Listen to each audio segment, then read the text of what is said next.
ইংরেজ আমলে একবার একটা মামলা গেছে, মামলা চলতে জায়গা নিয়ে, জায়গার মালিক কে? মুসলমানরা বলে আমাদের, হিন্দুরা বলে আমাদের।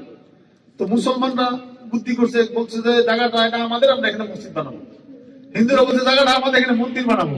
এখন ধর্মীয় একটা বিষয় নিয়ে আসছে না, এখন কিছু মুসলমানের মধ্যে একটা মসজিদ বানাবে এখানে। এখন আর কাগজপত্র দেখার দরকার নাই, মসজিদ যেহেতু বানাবে জায়গা জারি হোক।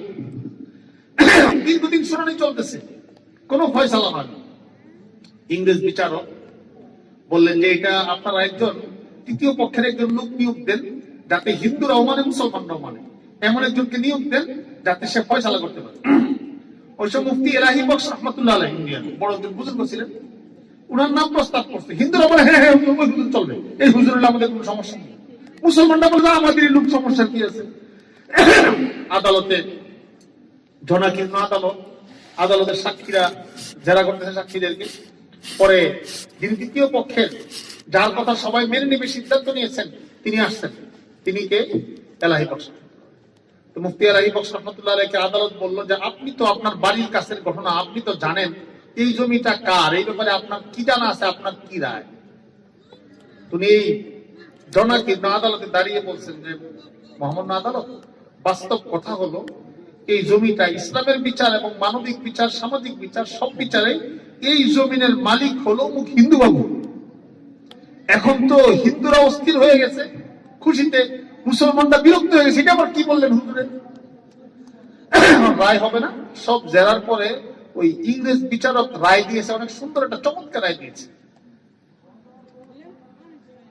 इस राय के फैसला कर दिए जमीन हिंदू, एरपर लिखছে इस राय के जरिया শেষে টিকা করছে, इस राय के जरिया मुसलमान हार गया लेकिन इस्लाम जीत गया।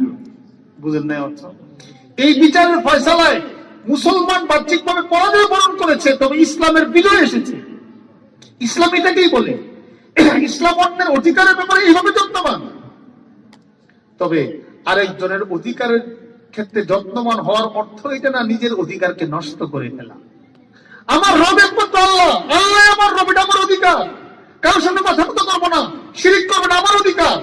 এটাও কেউ ঘূর্ণ করতে পারবে না। এবং এটা আমার অধিকার যে আমি মসজিদে যাবো, মূর্তির সামনে যাবো না, এটা আমার অধিকার। এবং এটা এমন এক ডিভাইডেড, এটা যখন নষ্ট হয়ে যাবে এখন সব যেন কেমন জানি আমাদের পেলেগুলো হয়ে যাচ্ছে।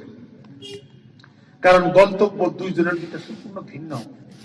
হ্যাঁ, অমুসলিমদের সাথে আচার আচরণ এমন হবে, ওই আচার আচরণের কারণে সেজন্য আস্তে আস্তে ইসলামের দিকে ধাবিত হয়। তবে নিজের স্বকীয়তা বিসর্জন করে তার আদর্শকে লালন করা যাবে না, এবং এই বিশ্বাসও রাখা যাবে না সেজন্য বাহ্যিকভাবে অনেক কিছু করতে হবে, সে মনে জান্নাতে যাবে। এটা সম্পূর্ণ কুফরি বিশ্বাস, এই বিশ্বাস রাখা যাবে না।